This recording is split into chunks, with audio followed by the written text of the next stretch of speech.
The UAE just quit OPEC. Most think it's about cheap oil, but it's a monetary ultimatum to the US. Now, oil is priced in US dollars. Saudi Arabia, UAE, Iraq, Kuwait, none of them use dollars at home. But when they sell oil to the world, they get paid in dollars.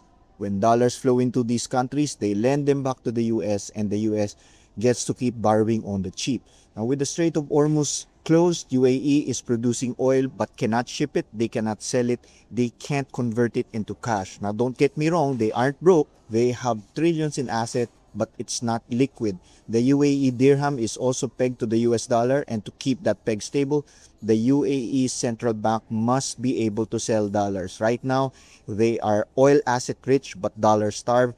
They have what's called a liquidity mismatch. Their position to Washington: you caused this, now you fix it. What they're asking for is a currency swap line, or more specifically, a dollar swap line. It's a direct emergency credit from the US Federal Reserve. The Fed lends UAE dollars, takes dirham as collateral, and in 90 days, they swap back. Easy access to dollars when you need them, liquidity mismatch solved. The Fed already does this for Japan, South Korea, and the Eurozone, but the UAE has never had one. So UAE is saying, either let us into your dollar system or we stop needing it. We sell our oil in Chinese yuan instead. That's the gun on the table. And this isn't a bluff. The UAE already built Project Enbridge, a system designed to bypass US banks. Now, if the US extends the swap line, UAE gets its dollars, everybody happy. But it could be used against the Trump administration in the midterm elections. American consumers are already paying high prices at the pump.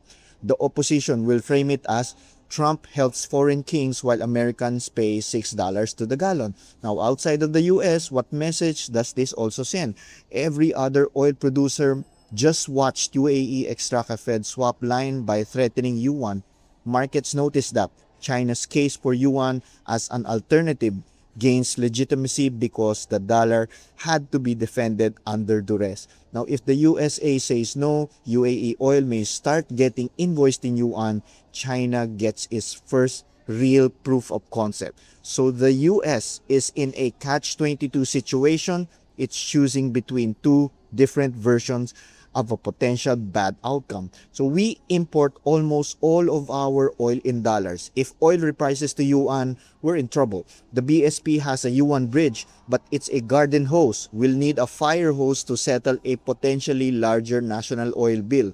Selling dollars to buy yuan just to pay for fuel adds an extra conversion cost that gets passed straight to us. Now, I'm not here to scare you. None of this is an immediate concern. These global shifts can take years, even decades to fully play out. But this OPEC exit might be the event that finally triggers the shift. Now, in the meantime, watch Washington and the upcoming midterms in November.